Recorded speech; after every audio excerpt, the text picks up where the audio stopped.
Ah là là là là les amis, ça va dans tous les sens depuis ce week-end et depuis l'annonce et l'officialisation de la création de la Super League. On en a de partout et sincèrement, au vu de ce que je vois, on assiste peut-être à la mort du football européen. Alors, que ce soit du côté de l'UEFA ou du côté de la Super League, pour moi les deux veulent tuer tout simplement le football européen. Parce que le football, ce n'est pas qu'une question de business. Il y a quand même un certain romantisme dans le football. Il y a quand même certaine notion de cycle dans le foot qu'on ne peut pas retirer et que malheureusement l'UEFA et la Super League veulent tuer. Alors je vais vous expliquer pourquoi très rapidement. La Super League, en gros, c'est la création d'un championnat où il y aurait 20 équipes. Les 20 meilleures équipes d'Europe. En tout, dans ces 20 équipes, il y aurait 15 équipes permanentes.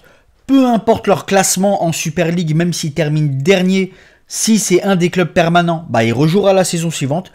Et parmi les 5 nouveaux clubs qui viendraient, parce qu'il y aurait tout le temps des renouvellements, ce sera soit sur invitation, soit sur performance globale sur toute l'année.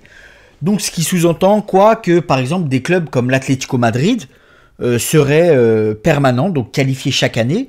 Mais on sait très bien que le foot c'est une question de cycle. Qui nous dit que dans 10 ans l'Atlético de Madrid sera aussi performant que maintenant? Qui nous dit que dans 20 ans, le Borussia Dortmund sera encore là tel qu'on le connaît et sera aussi performant? Ça se trouve que le Borussia Dortmund va connaître un cycle où ils seront dans le creux de la vague, où ils ne réussiront plus à se qualifier en Coupe d'Europe et ainsi de suite. Le football, c'est des cycles. Il y a des clubs qui sont au sommet, puis après ils tombent. Il y a de nouveaux clubs qui arrivent, qui sont au sommet, puis après ils tombent. C'est comme partout. On ne peut pas créer des clubs permanents. Ça voudrait dire quoi? Qu'on crée une élite et que des clubs méritants, je sais pas, moi, admettons que Nantes devienne champion de France demain, bah, ou Lens ne puisse pas aller en Super League, sous prétexte qu'ils n'ont pas assez d'argent alors qu'ils sont tout à fait méritants.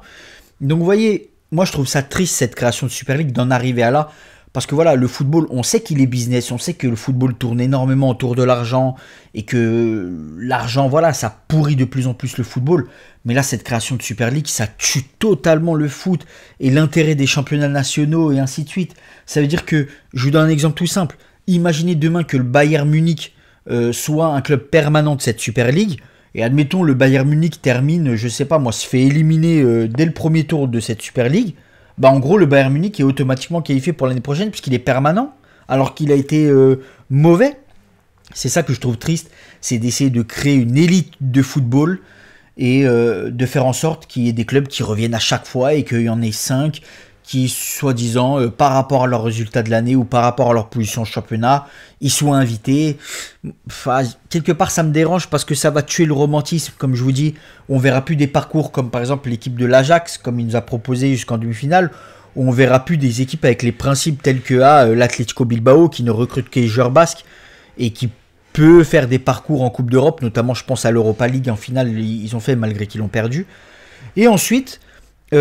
les gars, j'ai envie de vous parler aussi de la réforme de la Champions League qui arrive en 2024, parce que tout le monde est en train de critiquer la Super League, en train de dire ouais mais c'est une supercherie cette Super League, elle ne vaut rien, elle est pourrie, mais en réalité la réforme de la Champions League et la Champions League telle qu'elle arrive, elle est tout autant pourrie.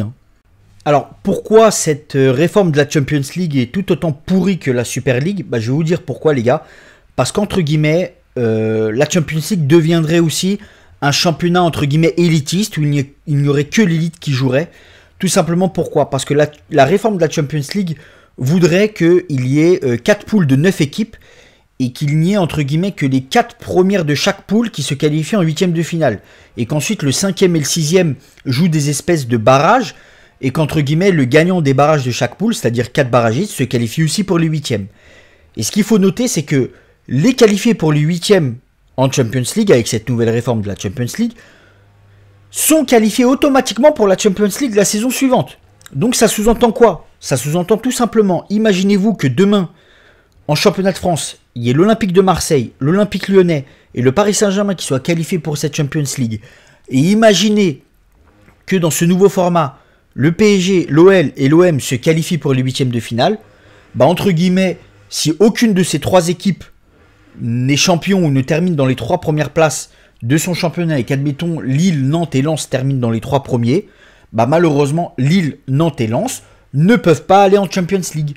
Tout simplement parce que les 3 clubs français, les 3 places françaises sont déjà prises et que les 3 clubs français sont déjà qualifiés en 8e de finale, donc automatiquement qualifiés pour la Champions League suivante. Donc vous voyez quelque part que cette nouvelle réforme aussi tue les championnats locaux, et entre guillemets, ça crée une élite. Et donc les deux derniers, c'est-à-dire le barragiste éliminé plus le dernier de chaque poule, bah, entre guillemets, ils sont remplacés par qui? Par 4 équipes issues de 4 championnats mineurs en Europe. Donc je pense que ça doit être Russie, Turquie, Suède, et ça va être un pays issu des Balkans, peut-être Serbie, Croatie ou je ne sais quoi. Et par les 4 finalistes d'Europa League. Entre guillemets, donc pour Lens, Nantes et Lille, leur seul moyen de se qualifier pour la Champions League, c'est d'arriver en demi-finale d'Europa League.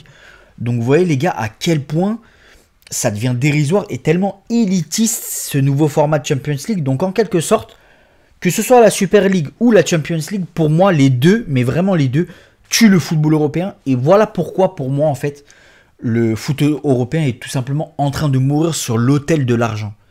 On a envie de plus d'argent parce que les grosses équipes et tout le monde veut plus de gros joueurs. Et à la fin on se retrouve avec des équipes qui n'ont ni queue ni tête.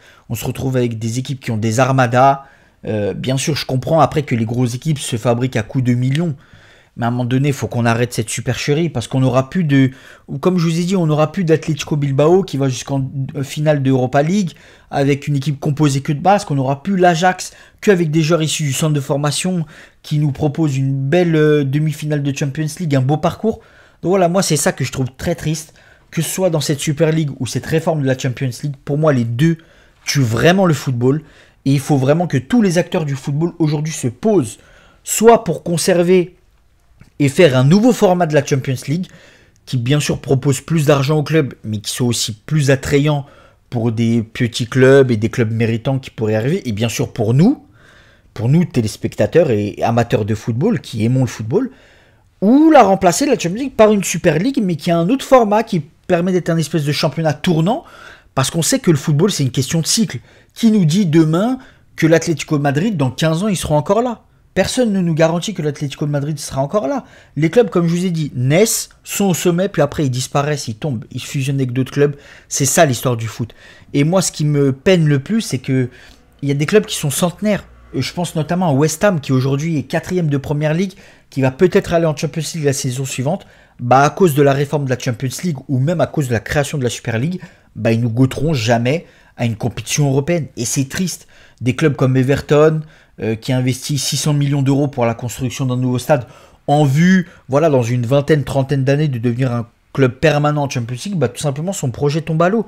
Et Sir Alex Ferguson a totalement raison en disant qu'avec ce projet de Super League, mais aussi avec ce projet de réforme de la Champions League, on recule le football européen de 70 ans. Et sincèrement, c'est dramatique tout ça pour avoir encore plus et encore plus d'argent.